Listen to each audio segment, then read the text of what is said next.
Hello everyone, welcome to KHA Homeopathy Study Group Pro Bono Webinar. Good morning, good afternoon and good evening. So nice to see many of you from different countries and different time zones.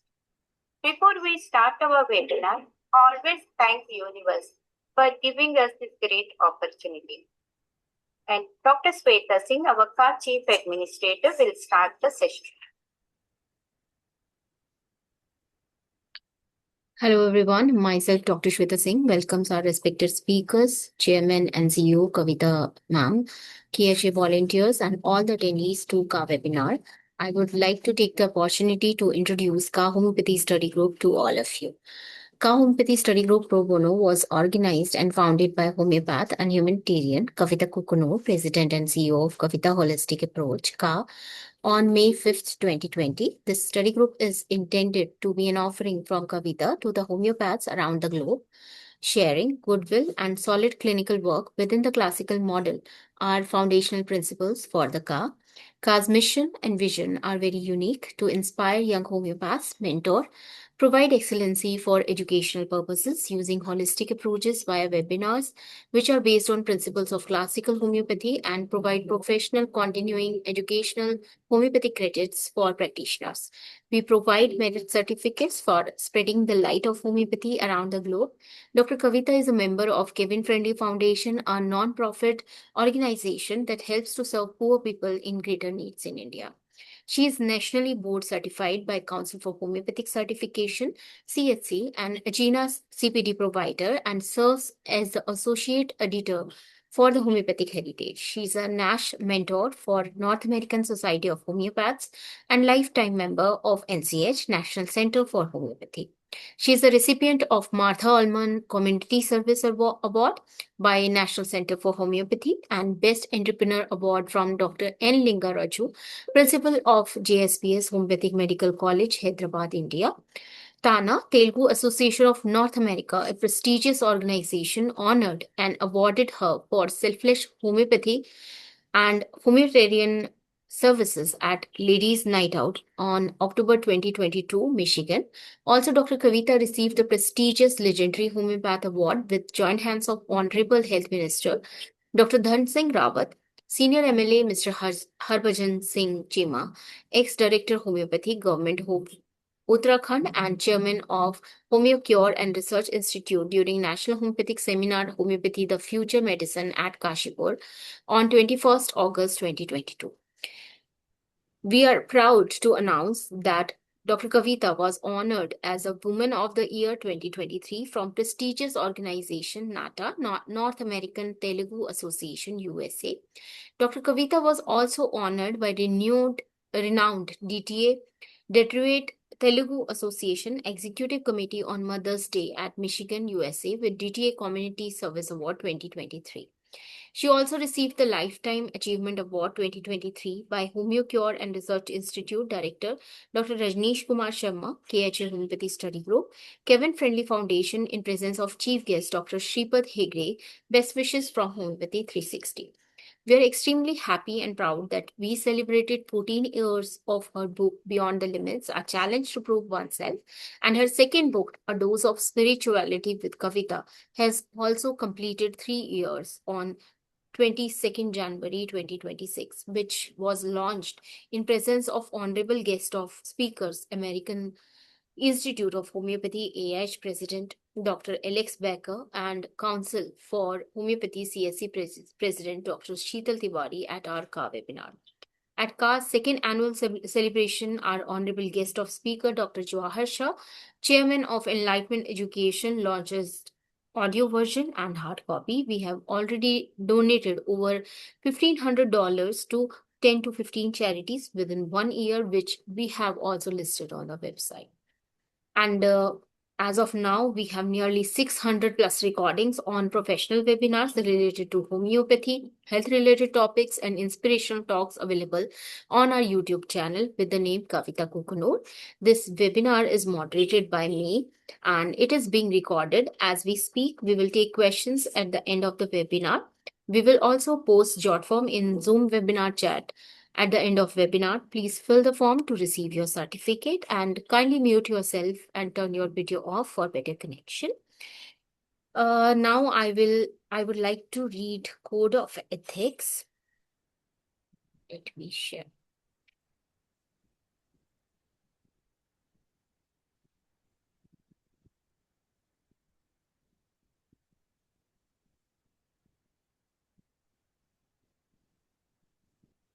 To be a CA speaker needs at least 1 to 2 months active volunteering. Only CA speakers' themes and are promoted in newsletters and webinars. CA provides volunteering for 2 to 12 months, respects and inspire volunteers to grow. Active volunteers will be promoted through our website, social media, and added to WhatsApp group. Articles of volunteers will be posted on CA website and newsletter and will be sent for publication at other journals too. Volunteers and speakers are eligible for prestigious CA annual awards. Volunteers are eligible for CA inspirational talks. Volunteers are eligible for case discussions. CA promotes homeopathic organizations as well as their mega events. CA promotes great work of speakers through their book reviews. Honorable guests may propose their future courses or events after the webinar. CA maintains a healthy and happy environment to keep only like-minded folks, and CA request everyone to maintain the confidentiality of the group. All the CA Homeopathy Study Group webinars are for educational purposes only and not intended to diagnose or treat a disease. Listeners can benefit with the information shared at the webinars. The opinions expressed by the speakers, moderators, and attendees are part of educational experience and do not necessarily represent the position of Kavita Holistic Approach or CA Homeopathy Study Group Pro Bono. Now let's welcome our honorable speaker and let me introduce him to all of you. Today we have with us Dr. Rajneesh Kumar Sharma, sir. He is executive member and life member of Delhi Homeopathic Medical Association, life member of Indian Institute of Homeopathic Physicians, and Indian Medical Legal and Ethics Association. He is medical examiner at Life Corporation of India, executive editor at Hahnemanian Homeopathic Sandesh, a peer-reviewed journal, faculty to several national and international conferences, recipient of many international and national awards, author of numerous research papers, articles, case presentations, and books, chief medical managing director of Homeo Cure and Research Institute, Vaibhav Homeopathic Pharma, and Sparsh Multi-Speciality Hospital. And sir will be speaking on the topic carcinogenesis, growth, metastasis integrated with miasmatic analysis and homeopathy. Welcome, Dr. Rajneesh Kumar Sharma, sir, to CA platform once again, and you can proceed with your session now. Thank you very much for giving this opportunity to deliver my studies on carcinogenesis. Carcinogenesis is also known as oncogenesis. Its growth, metastasis, which is integrated with miasmatic analysis and homeopathy in this study. Let me share. Kindly turn on the sharing, please.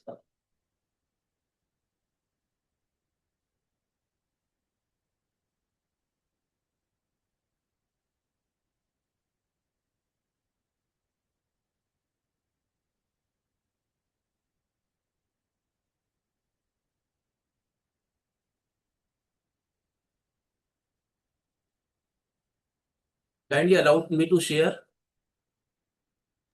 It's done, sir.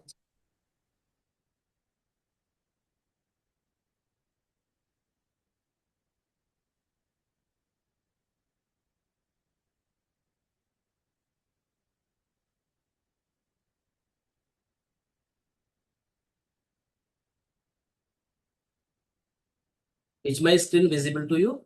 Yes, sir, it's visible. Yes, sir. Let me start.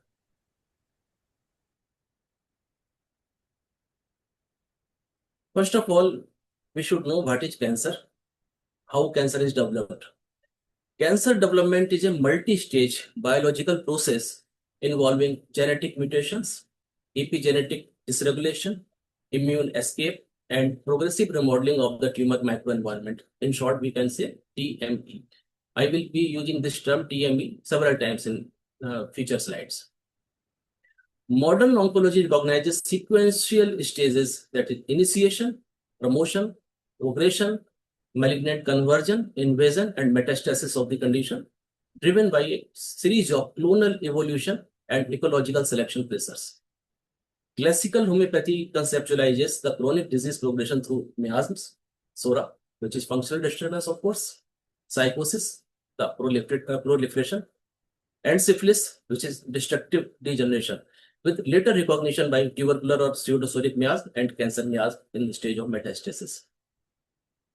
This review integrates the contemporary molecular oncology with miasmatic theory, mapping oncogenic drives, tumor suppression loss, epithelial and mesenchymal transition, which will be known as EMT in later slides, angiogenesis, protease-mediated invasion, and metastatic homing to the corresponding miasmatic phases. The objective is not therapeutic in situation, but conceptual alignment for education, early detection strategy, case structuring, and ethically defined adjunctive care. The universal law of cure may be applied at various stages as per our laws, with critical analysis at various stages of the cancer. This integrative framework aims to support the interdisciplinary understanding while maintaining evidence-based oncology as of standard of care. I will be integrating modern science as well as homeopathy in a cross connection. First of all, we should start with fundamentals of miasms. Miasms are nothing but catalysts which decide the direction and destiny of the reactions occurring in the living body. How?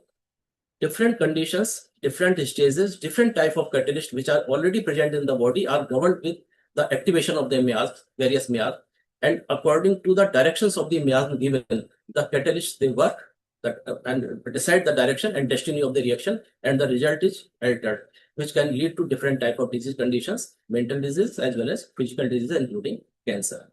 And we will study this condition in the map of miasm, in the map of biochemistry occurring inside the body. In each and every individual, there are same molecules. The body structure and function are same. But in different conditions, catalysts may be changed. With presence of different catalysts, the pathway changes and the catalyst decide the destiny of the reaction, and the result is different disease destiny in different individuals. Am I audible clearly?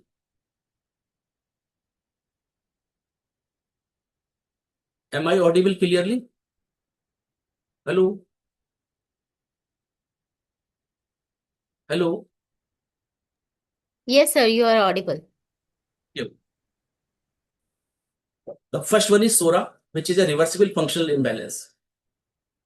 You, all our doctors and all know that there is a reaction occurring inside the liver cells, liver parenchyma cell. There is a reaction, which is a biochemical reaction. CO2 is reacting with H2O, the simple water, and carbon dioxide, and the resultant is bicarbonate. This is very slow reaction. In the presence of liver enzyme, carbonic anhydrase, this reaction becomes very fast. And in absence of carbonic anhydrase, it becomes very slow. Whenever zinc ion is added to this carbonic anhydrase catalyst, whenever, the reactions may become faster by 600 times. And the rapid production of bicarbonate may occur, leading to the systemic alkalosis, which is a grave condition. This zinc ion that is governed with the miasm, that is SORA, which pushes the zinc ion inside this reaction, and this reaction becomes very faster. And whenever the SORA removes the zinc ion from this reaction, and it reduces the reaction to very slow speed, and the production of bicarbonate becomes very less, and the systemic acidosis condition appears. This is a theoretical example. This reaction is fully reversible, and there is no toxicity because bicarbonate is degradable, soluble, and can be removed easily with help of metabolic activities and with help of remedies in an individual. There is no accumulation of the bicarbonate, but transient, temporary disturbance is there. This is a temporary disturbance created by soda. This is just an example. A number of reactions are occurring inside the body. Soda represents the functional disharmony without structural change. The system reacts excessively or inadequately, but retains the self-correction, and body stabilizes the condition itself, either alone or with the help of homeopathy remedy or allopathy remedy, or whatever the remedy can be used to correct the condition. This is the stage of Sura. This is the function of the Sura. And the clinical echo develops. Symptoms are there: anxiety, acidity, hypersensitivity-like reaction that develop inside the body. Second miasm is psychosis, which is the accumulation and fixation. There is a reaction, biochemical reaction occurring in the neuron of the body and neuron of the brain. Dopamine combines with oxidation, oxidation takes place, and quinones are developed in absence of iron. Whenever iron appears as a catalyst in this reaction, dopamine plus O2, the quinones are further converted into insoluble substance, that is neuromelanin, which gets formed and accumulated inside the cells, and it gets on collecting, accumulating, and leads to a number of disorders inside the neurons and neurological disease develop, which is a psychotic condition. There is accumulation of the insoluble substance. The body is incapable to remove that. There is a pathway diversion. Instead of formation of quinone, neuromelanin is developed, insoluble end product is being formed, and there is failure of elimination. This is the condition of the Sora. So psychosis. Psychosis pushes the iron as a catalyst inside this reaction. This is the excess reaction with retention, and system responds but cannot clear the condition, and the result is growth, cyst, pigmentation, thickened tissues, chronic congestion. This is the reaction inside the neuron, and neurological diseases are developed in this reaction. But in different type of other reactions, the psychosis can lead to a number of diseases. In case of syphilis, there is destruction. Again, there is a reaction which is occurring inside the cell in the mitochondria. Inside the mitochondria, there is a reaction, tryptophan. Tryptophan in the condition of inflammation, whenever inflammation is there, tryptophan is converted into kynurenine in the presence of 2,3-deoxygenase enzyme. Whenever there is a condition, indole 2,3-dioxyideo is increased in the quantity. There is abundance of the quantity during the inflammation. Whenever inflammation is inside the tissues, IDO is secreted in excess, and that converts the reaction to further extent, and kynurenine is further destructed into quinolinic acid. And quinolinic acid is a toxic substance which destroys the cell. There is self-destruction of the cell by the quinolinic acid, and this is due to syphilis. Syphilis creates the accumulation of IDO in excess, and which converts the reaction to the destructive stage in the form of quinolinic acid. This is syphilitic condition.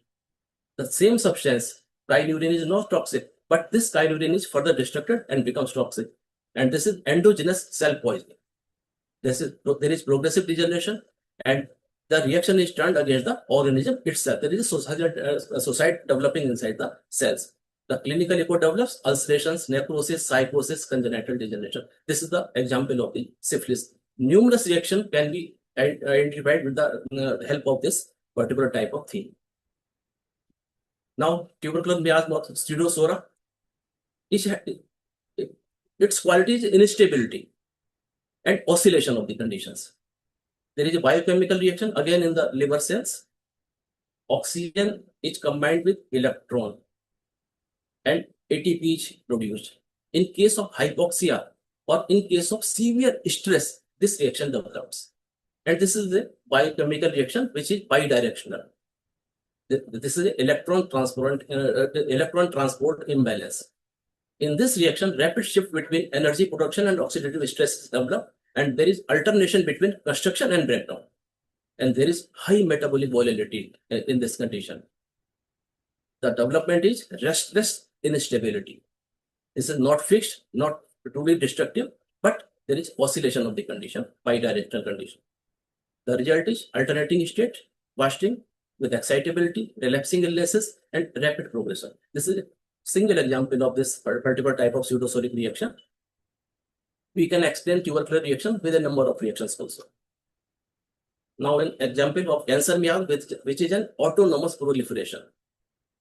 The autonomy develops without any control. Cancer is uncontrolled, unwanted growth, which is spontaneous, which is uncontrolled, autonomous reaction. There is biochemical reaction. This is against inside the mitochondria. Glucose is converted, this is in the cytoplasm reaction. The cytoplasmic glucose is converted into lactate without oxygen. This is anaerobic reaction. This is normal process. But in presence of oxygen, it must be stopped. But in Warburg shift like condition, there is condition known as aerobic glycolysis. In presence of oxygen, in presence of even a bunch of oxygen, plenty of oxygen, this reaction starts and glucose is going to be converted into lactate. This develops, this is the example of autonomy. Whether oxygen is present or not, the reaction continues to carry on. This is the autonomy of the condition. Loss of regulation feedback is there, and this proliferation of the lactate is there, and survival is divorced with organismal needs. The development of the reaction is, the continuation of the reaction is without any need, which is without any control. The cancer miasm represents autonomy without obedience. Cells live for themselves. This is the example.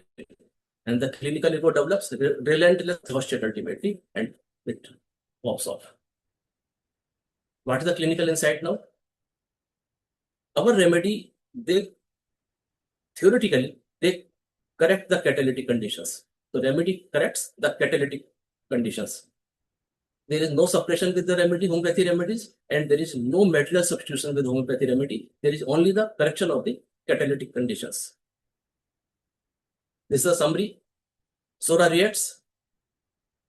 Pseudosora oscillate the condition, and instability is there. Psychosis causes retentions. Syphilis causes destructions, and cancer rebels, and thus the reactions become without control, autonomous. This is a summary. Sora, reversible imbalance, restorable equilibrium. Pseudosora, oscillation. This is metabolic instability. Psychosis causes accumulation. This is insoluble fixation of the substances. Syphilis, there is inversion. There is endogenous toxicity and destructions. Cancer, autonomy, and there is unchecked proliferation leading to excess growth.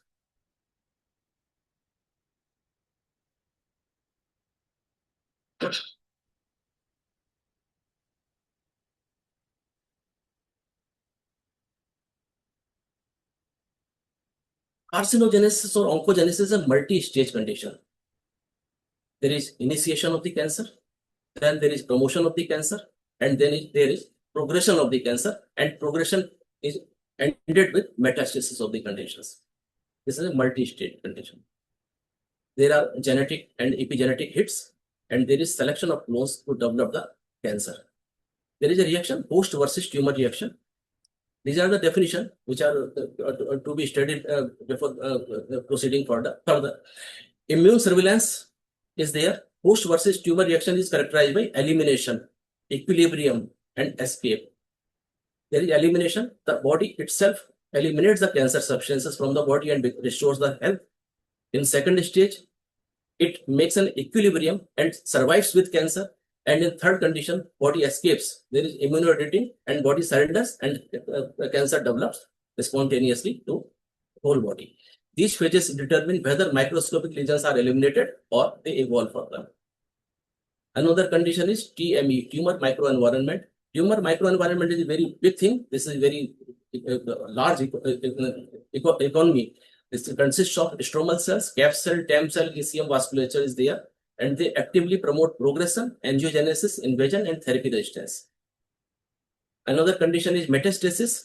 A complex multi-step cascade is there. First, there is invasion, then there is extravasation, and there is survival in circulation, then extravasation, then colonization. With EMT and MET plasticity, protease activity, and organ-specific interaction, the metastasized cancer cells adhere to the best suitable place inside the body in remote areas and spread there. These are the abbreviation I am using. TME, tumor microenvironment, CAPS, cancer-associated fibroblasts, TAMS, tumor-associated macrophages, ECM, extracellular matrix, VAC, vascular endothelial growth factor, M2 macrophages, phenotype type 2 macrophages, immunosuppressive subtype of macrophages, TREX, regulatory T cells, LOX enzyme, lysyl oxidase enzyme, PMC, PubMed centers. Here, this is the source. Carcinogenesis is a multi-stage condition. I have already told. There is initiation, then promotion, then progression. What is the reaction by host?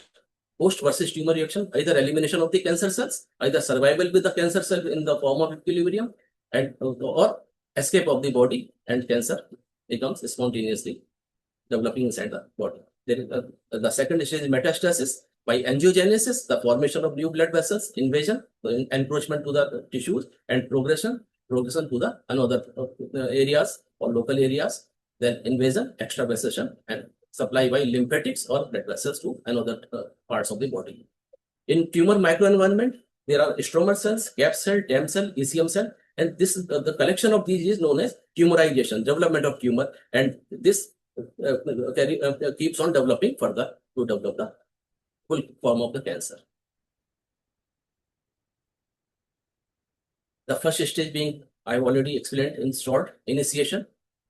There are genomic hits and epigenomic hits. And in normal course of life, DNA is used and DNA is destructed and DNA is injured frequently. But DNA is being repaired continuously to the and restored to the normal form in normal process. But in cancer condition, whenever there is initiation of cancer, the repair of the DNA that stops. Unrepaired DNA lesions caused by carcinogens, DNA is damaged by carcinogen, oxidative stress, telomere dysfunction, viral conditions, or replication stress. These are the conditions which injure the DNA, and in natural course, the DNA is being repaired spontaneously. But in starting of in the initiation of the cancer, the DNA repair checks. An initiated cell carries driver RAS or MYC, tumor suppressors. These are TP53 and RB, or DNA repair genes, which are the BRCA1 and 2. These are necessary but not always sufficient for cancer. The second stage is promotion.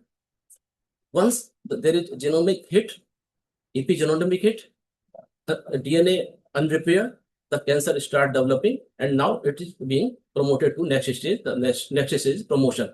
Non-mutational expansion is there, chronic inflammation is there, growth signals are there, and multifold growth of the cancer cells is being taken place, and the TME amplify initiates clones through the proliferative signals in various areas of the body.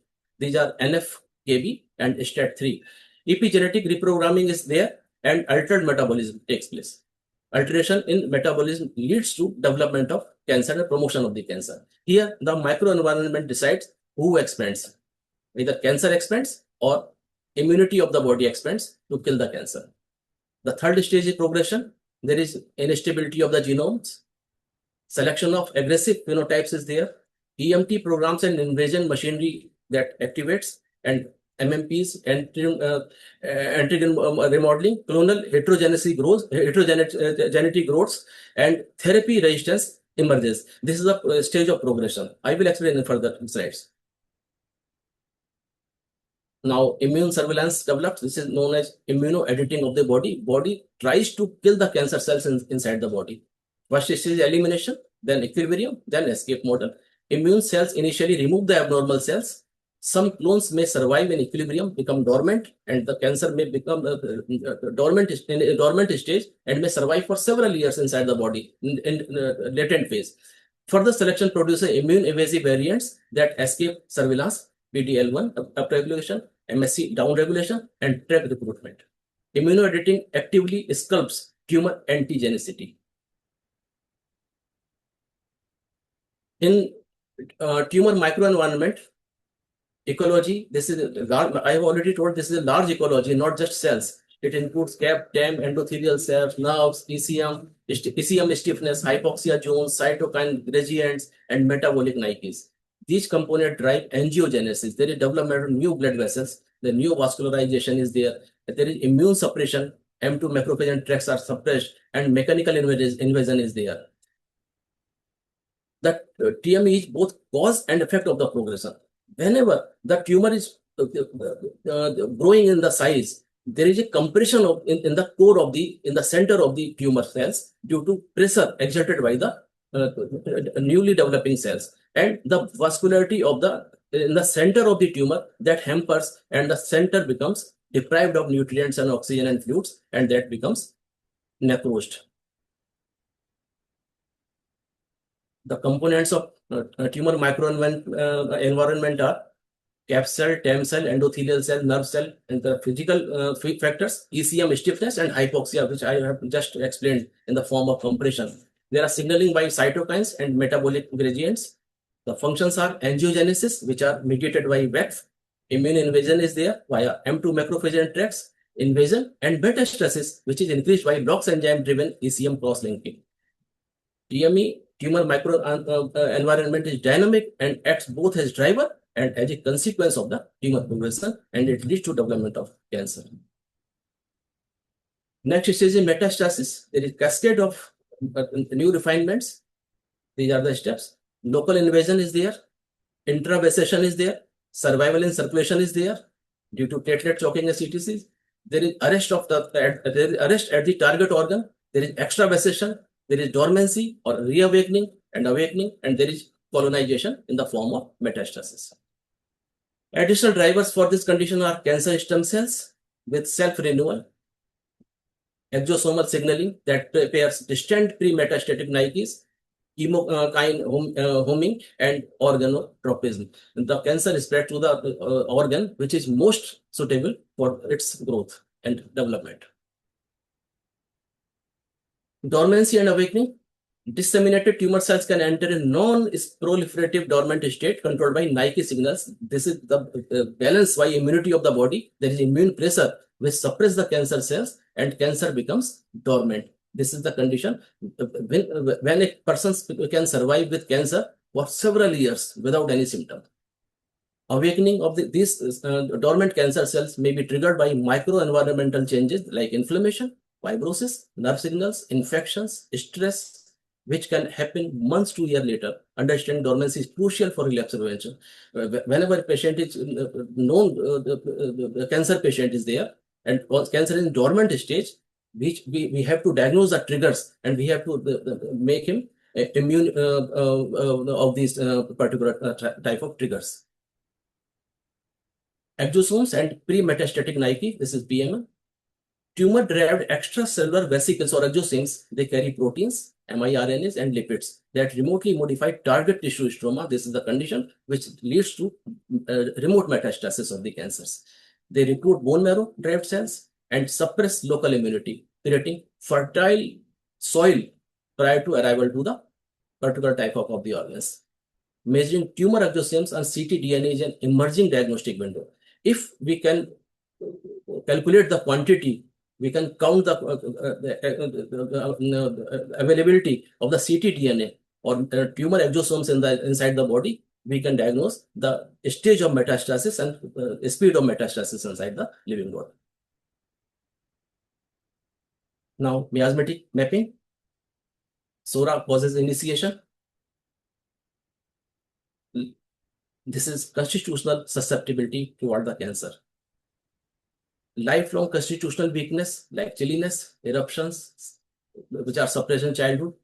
Sensitivity to particular things, small triggers, dust, paper dust, smells, a lot of things may be there. Family history of chronic degenerative disease, these are the soils for this development of the SORA, initiating the cancer. The clinical miasmatic fluid soil vulnerability. Soric ground allows DNA damage to persist. Irreparable DNA may lead to development of cancer. And the repair and detox pathway of the body, they may become suboptimal or suppressed in the presence of SORA, and the cancer may be started. Initiation begins with irreversible genetic and epigenetic alterations in a single cell. These include activation of oncogenes. Oncogenes are RAS, MYC, EGFR, etc. Inactivation of tumor suppression. Tumor suppressor genes are there, which are TP53, RB1, PTEN, or DNA repair defects are there, BRCA1 or 2, M2H2, and MLH1. These are the DNA repair defects. These are not in our syllabus, but we must know the names of the conditions. SORA represents the functional imbalance without structural damage. At this stage, immune surveillance may eliminate the altered cells. This is the elimination phase of the immunoediting. The clinical implication is the disease is clinically silent, and emphasis lies on screening and prevention of the conditions.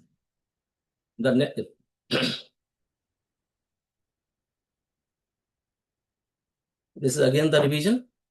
SORA causes initiation by DNA damage, genetic mutations, chronic inflammations. There is promotion of the cancer by cytotic miasm, by cell proliferation, angiogenesis, and immune invasions. There is further progression of the cancer by syphilitic and cancer miasms, by tumor invasion, metastasis potential, development of metastasis potential resistant to the treatment. And further development is by dormancy, by tubercular or cancer miasm. There is slow growth, minimal symptoms, and latent tumor cells may survive inside the healthy body. And further stage, this is last stage, the metastasis, which is caused by syphilis and cancer miasm. Secondary tumors may develop, organ damage may develop, and systemic spread may develop with death of the person. The first stage of initiation, and second stage is promotion. Now the stage of psychosis appears. There is chronic inflammation and repeated repair with productions. There is chronic proliferative response, mucus secretory chronicity, warts, condylomata, chronic cataracts, etc. Obstructive swellings, tendency to overproduce the organs like polyps, hyperplasias, and a number of growths. Miasmatic cell biology is overreactive and generating excessive repair that favors clonal expansion and accumulation of the tissues inside the body. Growth promoting signals, hormones, cytokines, and chronic inflammation drives clonal expansion. Early angiogenetic signaling starts, and there is altered adhesion caused by E-cadherin downregulation, which appears slowly in further stages. This transition from SORA to psychosis that refers to excessive growth and accumulation, often seen clinically as hyperplasia and benign tumors. Further, there is progression and invasion, which is destructive remodeling. This is caused by cancer and syphilis, mostly syphilitic miasm. There is ulceration, destructive processes, indurations, deep aching pains, rapid tissue breakdown, cachexia. There is odd manifestations not matching common problems.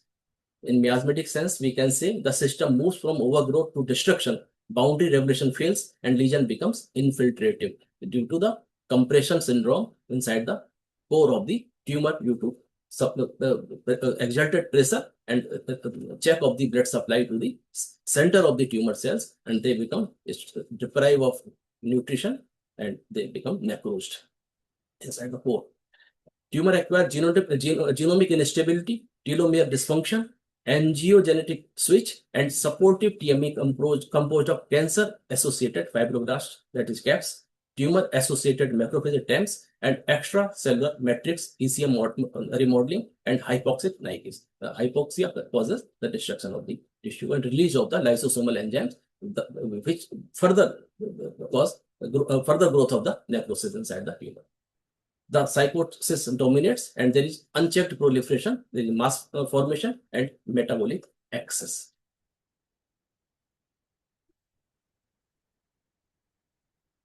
Ulcerations, destructive process are there in syphilis. The malignancy becomes more evolved in this stage. There begins epithelial mesenchymal transition mediated by transcription factors, basement membrane degradation that occurs via matrix and urokinase plasma activators simply signifies boundary loss, tissue obstruction, and invasive behavior. Now, another stage comes with activation of the tubercular or pseudoxanthoma miasm and cancer mixed miasm. The signs are periodic wasting and recovery, clinical symptoms, history of intermittent infections, relapses, and wasting illnesses, family cancer patterns. Miasmatic sense is there by periodicity, fluctuations, and re-emergence map to tubercular dynamics, cancerinic idea of only genetic and familial predisposition.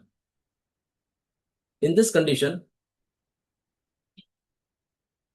micrometastatic dormancy and relapses are regulated by immune pressure, ERK, P38 signaling imbalance, and Nike specific cues.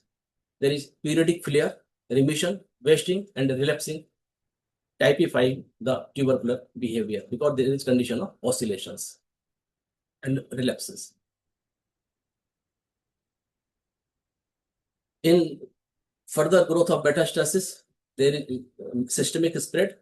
Now, cancer and syphilitic miasm they associate to make the systemic spread. There are signs: loss of integumentary integrity, fixed despair, deep identity disturbances, rapid systemic decline, organ-specific dysfunctions. Whenever deeper miasm dominate, we should expect systemic collapse rather than isolated diseases. There is family clustering, germline mutations by BRCA1 and 2, EP53, and epigenetic instability increase, lifetime risk. Deep constitutional dyscrasia marked by despair, perfectionism, and loss of adaptive resilience, as described in homeopathic literature, we can see in this condition.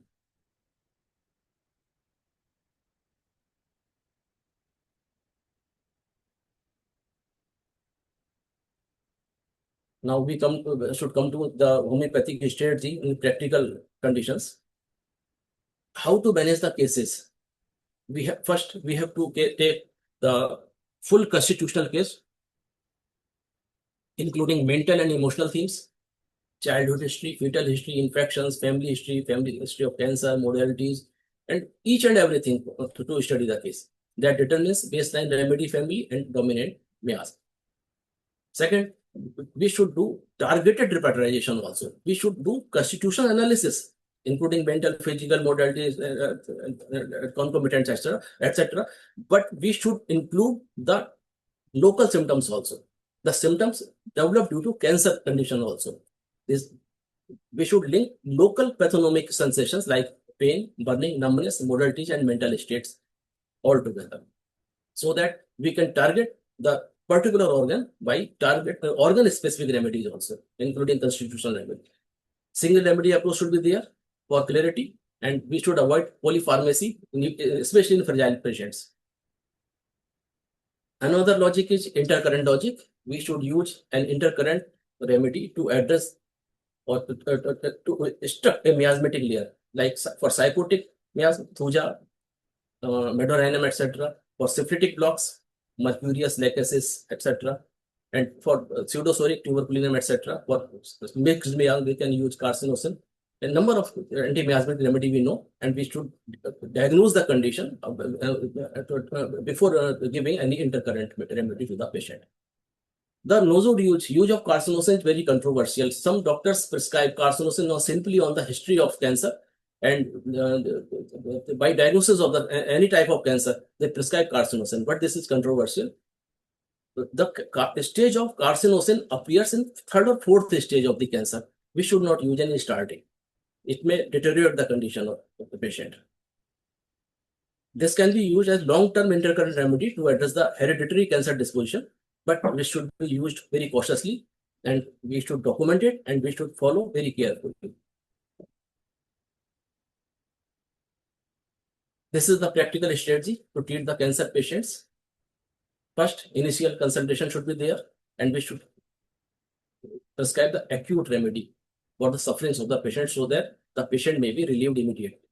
Then there is need of constitutional remedy, and after that constitutional remedy, stage 1 remedy for the cancer specific remedy stage 1 and cancer specific remedy stage 2. Stage 2 and stage 1 may be intercurrent remedy known as anti-miasmatic remedies or any other second prescription remedies according to the need of the condition. As soon as growth is initiated, we should try to prevent the growth and to provide the strength to the constitution so that the body may eliminate the cancer cells itself. We must develop the immunity of the patient to a greater level so that the cancer may be eliminated spontaneously. Our aim should be to improve the detoxification, to improve the repair, and to improve the immune tone and correct the soric ground inside the individual.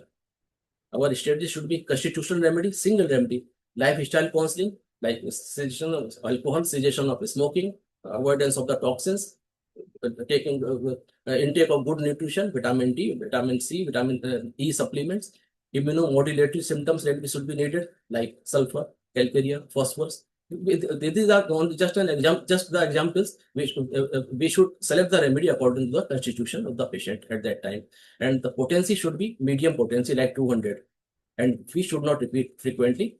The follow-up can be done after 1 or 4 weeks, and we should repeat only if change or return of the original modality is there.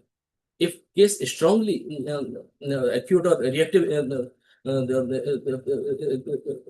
reflects the need of the remedy, we can repeat in lower potency more frequently. And if the patient is sluggish, we can go for higher potencies in longer intervals. We should see the body's response now. Body must eliminate the cancer spontaneously in presence of our immunoactive remedies, immunosupportive remedies. But if body fails, we can change the prescription and we go for constitutional treatment at this stage. And we should support the immune editing of the body. Our aim should be to support the immune surveillance and reduce the chronic inflammation. The remedies with immune constitutional pictures like tuberculin can be given here. If history of tuberculosis or some indication is there, or oscillation in the condition is there, or instability is there. Intercurrent, when history of TB is there, use acute remedies for intercurrent infection to avoid systemic suppression. This is the very important point. We should use acute remedies for intercurrent infection to avoid systemic infection. We should not use chronic remedies for intercurrent infections. We should coordinate with immunotherapy. If the patient is willing to take immunotherapy from allopathy side or any other pathy, we should support, we should encourage him. We can integrate homeopathy remedy with that, and we should coordinate with immunotherapy he's taking. We should avoid remedies that patient reports cause strong aggravation just before immunotherapy sessions. If patient says, whenever I take your dose of calcarea car and I go for immunotherapy or chemotherapy or radiotherapy, I feel more severe worsening of the symptoms. We can avoid the administration of calcarea car at that time, and we can postpone it to another session. In another stage, when body fails, body either makes equilibrium, lives with cancer, latent cancer cells, or makes it dormant and makes an equilibrium, or body escapes and leaves the cancer alone, independent, autonomous to develop. We have to break this block. We have to remove the miasmatic block allowing immune recovery. We have to support the immunity, and we have to block. We have to remove the block. This thing which is allowing immune recovery, and which is not allowing recovery to occur. We can give remedy according to the miasm. Like for psychotic block, we can give thuja or medoran. For syphilitic block, we can go for syphilinum mercurius or lachesis. Or for soric block, we can go for sulfur or calcarea or lipo, or a number of remedies which can be that's a selected expert condition. The potency should be average, that is 200, and it should be followed by observations, and repetition should only be done after clear clinical need. We should not repeat. The repetition of the medicine is very dangerous in homeopathy, and we should only repeat the remedy whenever the condition is inevitable to repeat the remedy. When tumor has grown to a larger extent and there is local expansion and local symptoms are developed, we should palliate the conditions. The palliation of local symptoms like pain, bleeding, or discharge, which can be treated with homeopathy in the form of palliative remedies. We should improve the tolerance to the local therapies which the patient is taking. Common organ-specific spares are breast, engorgement and stitching, vital conium. Of course, we can give in low potencies or tinctures. Bone pain with neuralgic shooting, hypericum can be given. Liver indurations or eating, chelidonium, lycopodium, these can be used as supportive remedies. Topical homeopathic preparations are used by some practitioners for radiation dermatitis or wound healing, which are under controversy, but we can use if the patient is tolerating them, and we can use for wound care also. When conditions become beyond control, that the tumor has metastasized to remote areas and whole individual is affected with cancer, and metastasis has taken place to the remote areas, and the condition is very severe, very grave, we can go for deeper palliation by deeper intercurrent remedies. We have to improve the quality of life. We have to reduce the sufferings.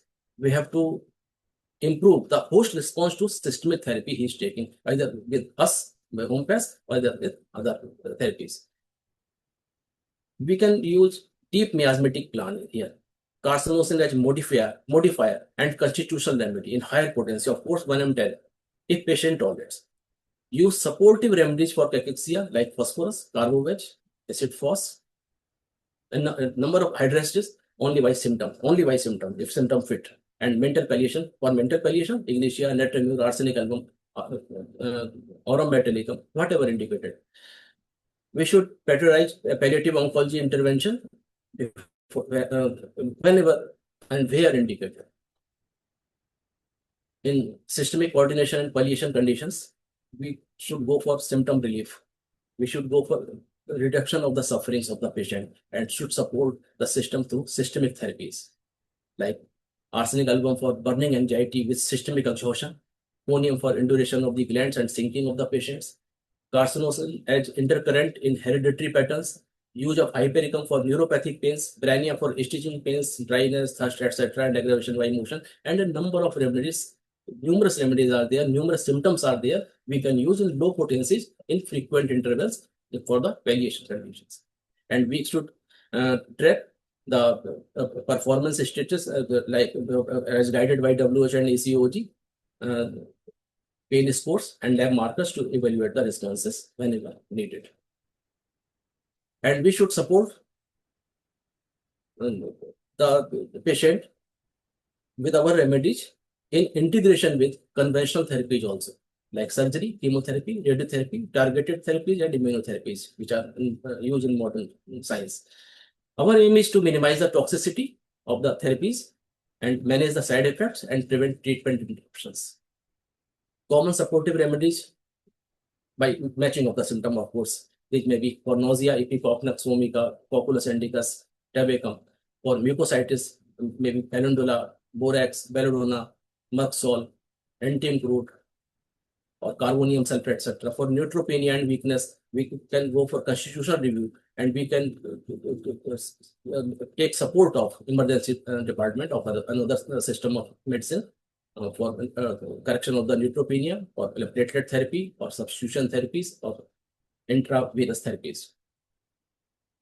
We should obtain oncology consent for homeopathic plan and write clear instructions for peri-op chemo days, single doses, avoid remedy changes within 24 to 48 hours for critical therapy unless medically necessary. And when we fail, or the other system of medicine fails to treat, to get that cancer supported in the patient, if we cannot support the patient with allopathy, homeopathy, Ayurveda in any condition, we can use rapid homeopathy trials. Like there is emergency symptom management, severe diarrhea is there, sepsis is there, immediate medical care is needed. Homeopathy is only as an adjunct. We should immediately refer the patient to the emergency department, and we can support the emergency department with our homeopathy medicines also, because there is a need of immediate blood transfusion, immediate ORS supplements or blood supplements. We should take support. There may be febrile neutropenia. This is emergency hospital condition. We should refer the patient immediately, and we can use homeopathy remedy according to symptom in emergency department of that particular hospital if this allow us.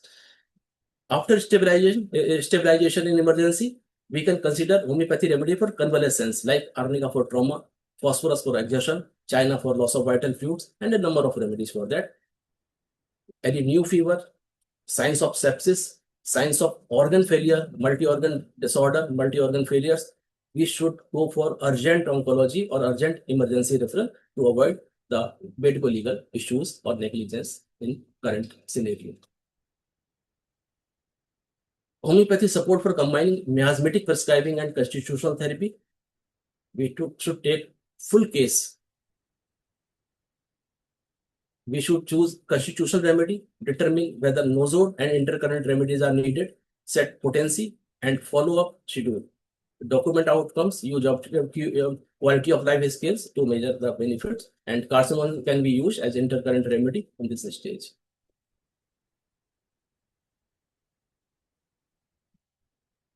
For better results, integrated therapy is better. Early detection of cancer is necessary. Precise staging must be there, and molecular profiling, guiding, targeted systemic therapy, combining with modality treatment. We can go for that. That is better. And we should prescribe homeopathy remedy for improvement of the tolerability, symptom control, mental and emotional support, possibly better adherence to oncology regimens, and we should track results objectively.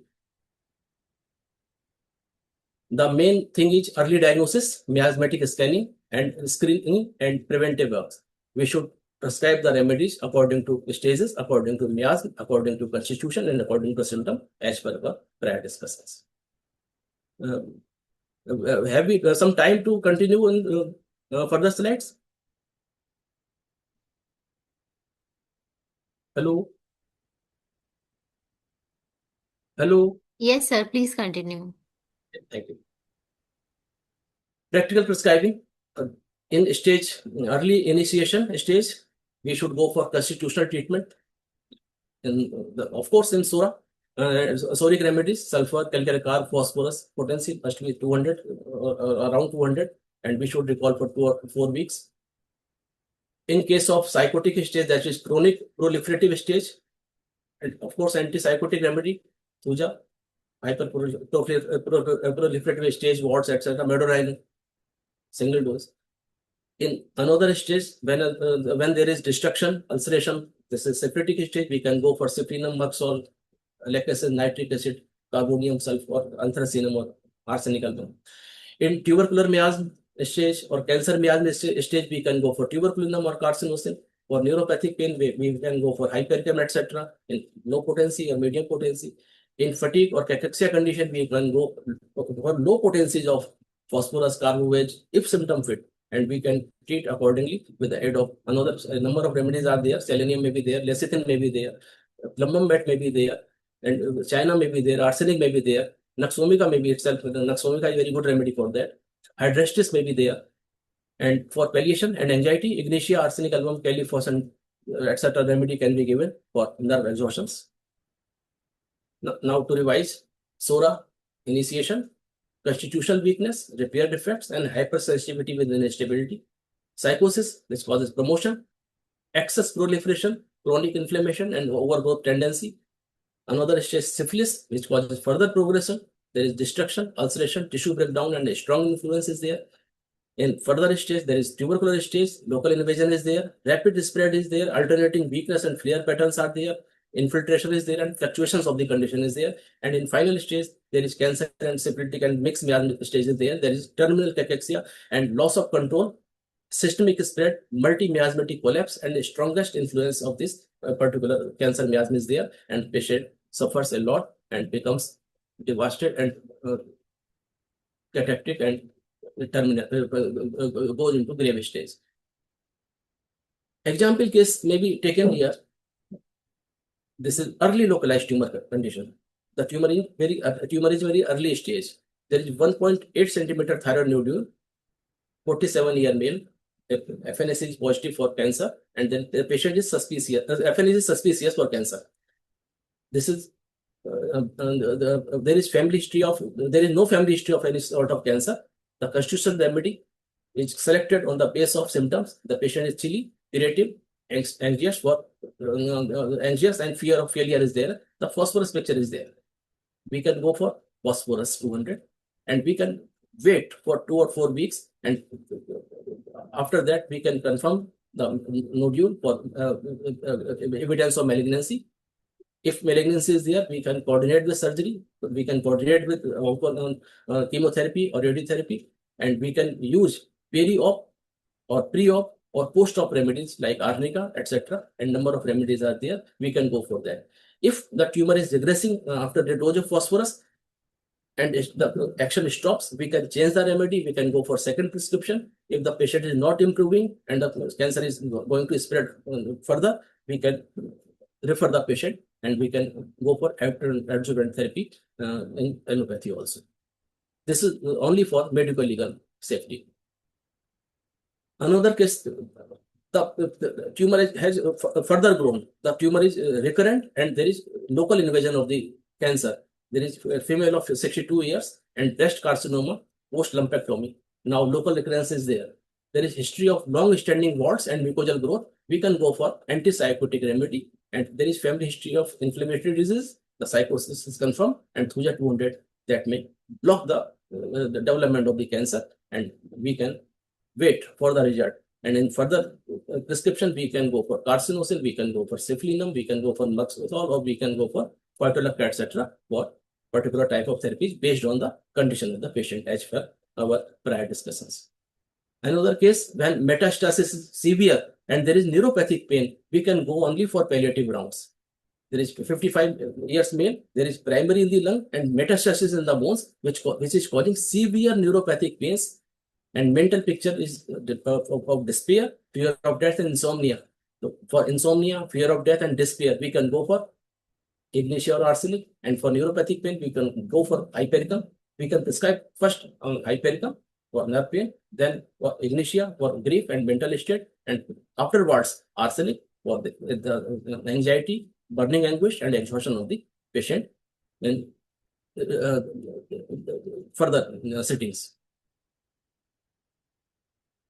We have to use the Eastern Cooperative Oncology Group scales. This is a scale for pain, and we can perform status quality of life questionnaires, chemotherapy dose delays and interruptions, and lab toxicity markers can be obtained in between. We should document the baseline follow-ups at 2, 4, and 8 weeks. This will allow an evidence discussion on adjunctive benefit and treat trainees reproducible metrics. We can go for joint studies with other system of medicine. Final clinician checklist. Do cancer workup. Cancer workup should be done for like imaging and biopsy at particular times. We should not delay the diagnosis. These are the red signs. We should immediately prescribe for FNAC, imaging or biopsy to diagnose the cancer. If we fail to diagnose the cancer in correct time, the case of negligence can be, we can be victim of medical negligence in this stage. We should take full constitutional and miasmatic cases at an early stage and should document the baseline symptoms and quality of life. We should use single remedy, measured potency approach, and record effect. We should use intercurrents only when clearly indicated and should document the rationale and response. We should coordinate care closely with oncology and palliative teams. We should use objective matrices. This is a matrix. We should recognize miasmatic expressions through symptoms.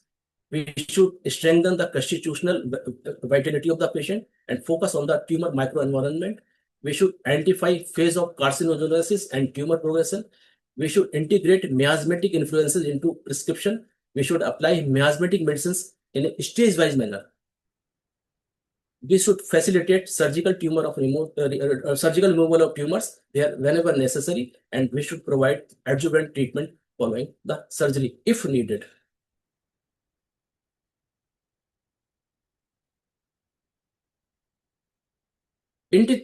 Interrupting progression before invasive stage of cancer.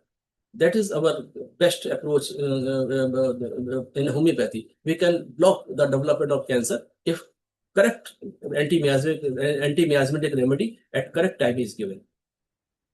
Our limitations: miasms are interpretative constructions, not biological mechanisms. Tumor heterogeneity limits the uniform mapping. High quality randomized evidence for survival benefit of homeopathy cancer is limited, and framework is educational and adjunctive only. Do not have scientific evidences. Cancer is increasingly understood as a dynamic multi-stage process shaped by genetic alterations, epigenetic modulation, immune surveillance, and continuous interaction with the tumor microenvironment.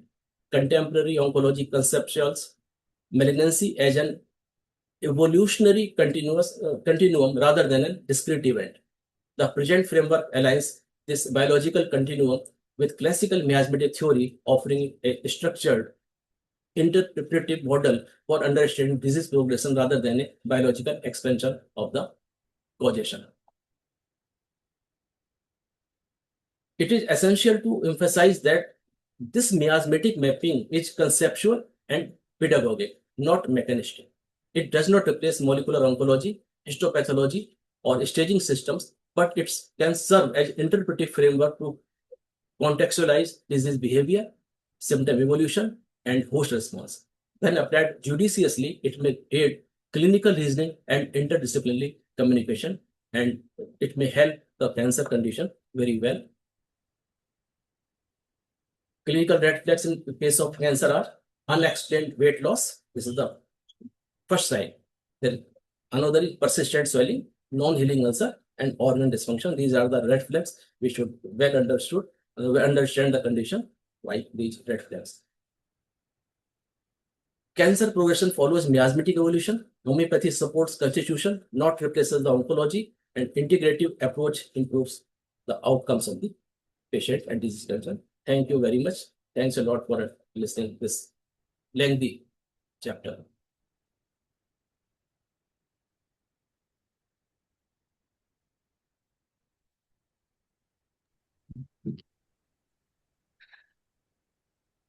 Thank you so much, sir, for such a wonderful session. It was really enlightening, and we would like to take the privilege to honor you with Ka Appreciation Certificate.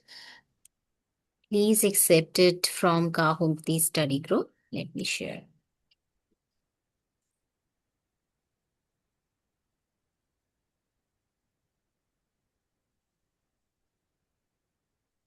Thank you very much.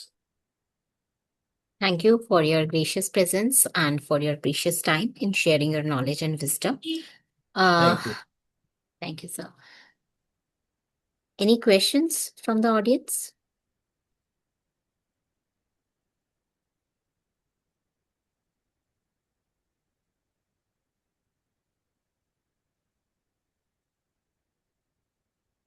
As there is no question, thank you, sir, once again for such an appreciable lecture, and heartfelt thanks to our viewers and followers to join us today. We have many such informative webinars lined up in the upcoming sessions with many more renowned homeopaths. For the upcoming webinar info or any other update, follow our social media handles at Instagram, Twitter, LinkedIn, and Facebook. If you missed any of the webinar, you can watch it out at our YouTube channel with the name Kavita Kukunur. And I'm really thankful to our CAR volunteers for their continuous support and selfless services with which we are able to organize these webinars in successful manner. For any other info, reach us at carstudygroup@gmail.com. And don't forget to fill the jot form to receive your certificate. So thank you everyone for joining us today.